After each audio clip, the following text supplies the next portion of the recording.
The 9 factions.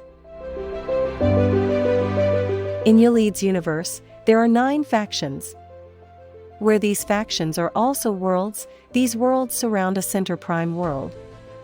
There are borders on each faction, and the border of this universe is at the very outer edges of the factions. The surrounding factions appear as an ellipsoid or the shape of the flower petal, while the center world appears as a circle. The frequencies and vibrations change from higher to lower as you go across this universe, so the closer one marches towards the center, the higher the vibration, where at the very center the vibration is at maximum, and at the very outer edge the vibration is at its slowest.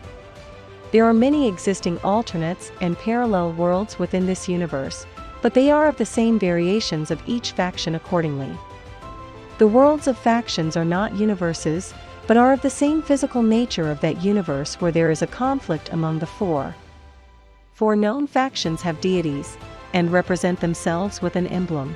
These factions are: the Kabbalahs represents itself with an emblem of a goddess with 12 braids suspended to 12 seeds of consciousness. The Chapchaps holds an emblem of a mythical deer with a broad 12 horns holding 12 flowers of consciousness. The Gajubs, whose emblem is of a mystical tree of 6 branches and 6 roots bearing 12 fruits of consciousness. And the Rosenthals, who holds an emblem of an octopus with 12 tentacles holding 12 trees of consciousness. Only 5 factions have deities with their respective emblems. But not much is known about the 5th faction, which sums it up to a total of 5. The current and existing world of humans does not have a true deity, because they do not have any specific and devoted true ways of living.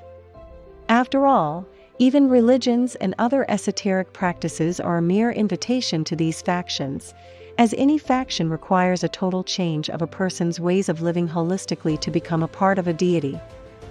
Most religions would only be dealing with one aspect of a person and leave another. For example, a person is considered a person with the inclusiveness of their mind, emotions, physical body, social life, and so on, and thus in a Christian religion would only emphasize worship, doing good deeds, leaving the other physical aspect of man such as health, mind, etc.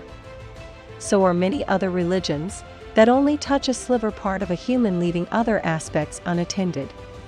And therefore on earth, there are no true devotees, only the fallen ones from a deity. However, the human world is also considered among the 9 factions, which is the first faction, where this sums up to 6 factions. A 7th faction is a group of the graduates from all the factions. This means that all beings from different factions have graduated or had attained a true emblem from their faction. This is the faction represented with a plain and clear oval, where they can tune in any deity at will. On special and different occasions, some human beings can ascend to this faction without assistance from any deity. These graduates exist to assist those on their path to their ascent deities. They can visit different factions unnoticed to maintain the wheel of balance, and never trade their sacred secrets to anyone outside of their faction, but will gladly offer help whenever there is a need. At the very center of this universe, there exists a faction of ascent deities, amounting into a total of 8 factions, as they are also within the same realm, and this center is considered as the prime reality of that universe. The physical laws and principles are different than those of their surrounding worlds, where time, space, and matter behave inherently differently. Counting the world of humans, the Rosenthals, Kabbalahs, Gajubs, the Chapchaps, the graduates, the unknown, the deities, and their entire universe will sum up into a total of 9 factions. Because their universe is also considered as a faction. Venturing beyond the human world, which is the border of their universe, you would be penetrating to other universes and realities with similar settings and patterns. The actual tale of the factions is in the statement, as above so below. The microcosmic mirrors the macrocosmic, the patterns and structures above mirror the patterns and structure beneath our feet. There are 9 planets, which represents the number of factions. Number 12 in the consciousness represents the totality of the entire systems. For example, Besides the 9 planets, there is the Sun and the Moon. Adding those 2 elements into number 9 brings up number 11. Then the entirety of the whole systems, as there are stars, that sums up the entire universe. Completeness of the whole is number 12. Structure of reality and multidimensions.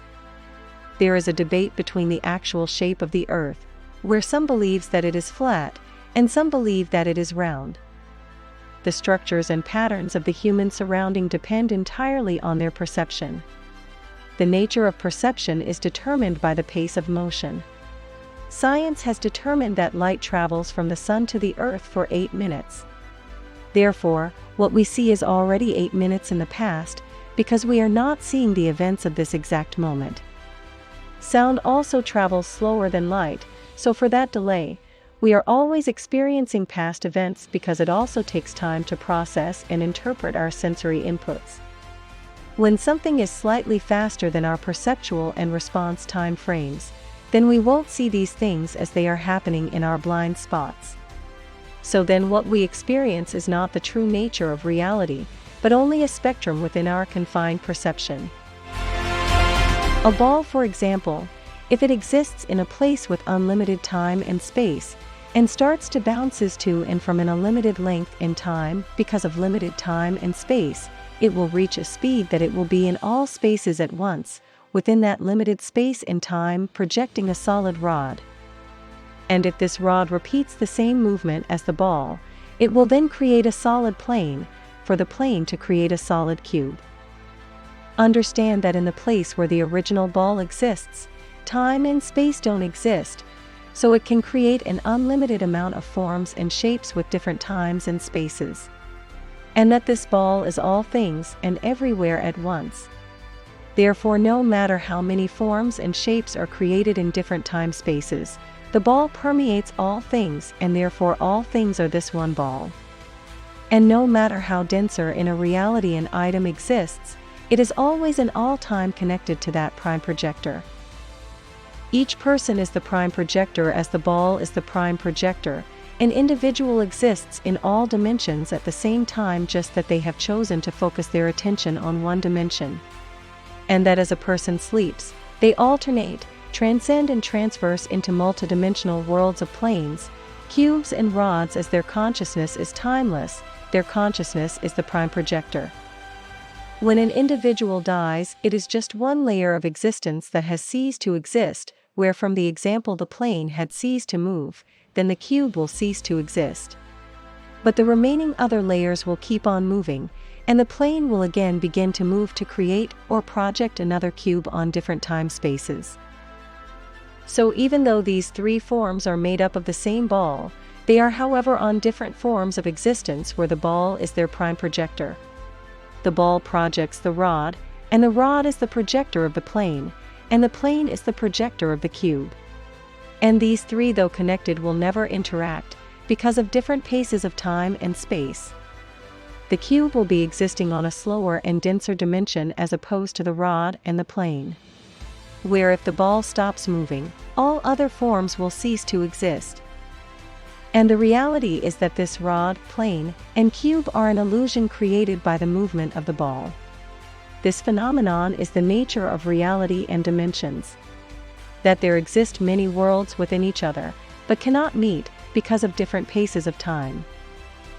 The movements of the planets, for example, if a person can slow down their perception of time, they will see the orbits of the planets as a solid ring, and all the movements of objects between the planetary orbits will create a flat plane, which is, in fact, another dimension with inhabitants.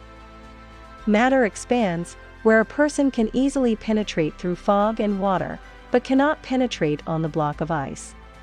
If a person's body is created by vapors, this person would have a hard time penetrating through vapors or clouds, because they are on the same vibration as those clouds. This too is an alignment of different physical dimensions. So in this physical world, there exist many worlds of similar physicality, but different paces of time, where they exist at the same place and same time. So that is why the earth might appear flat to one person and round to another, where they are both right. In the dimension of the factions, The pattern appeared as a flower with 6 petals surrounded by a circle. Their celestial bodies take the same movement as their path. The 6 petals are the worlds of the factions, and the very center is the paradise of the deities, as they are in perfect harmony with the system, holding a balance between the surrounding factions.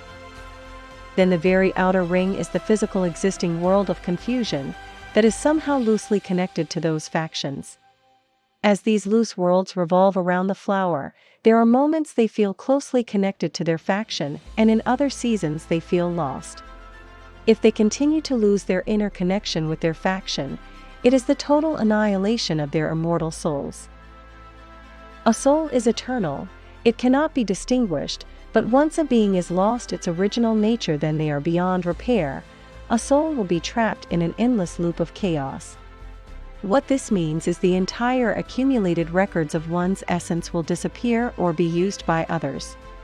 At this moment is when an individual is born into a new world, without any history or memories of their ancient past. The structure of their universe is a pattern of a flower that is blooming to later become a fruit. This pattern will then protrude to become the fruit of consciousness, in a sense that all these processes are within the larger cosmic and interdimensional cycle, that those who can penetrate to different realms will see different stages of transformation and different hosts within those realms. These stages are the cosmic cycle, which are the seeds, trees, flowers, and fruits of consciousness. These stages, though separated by time, they are eternally connected.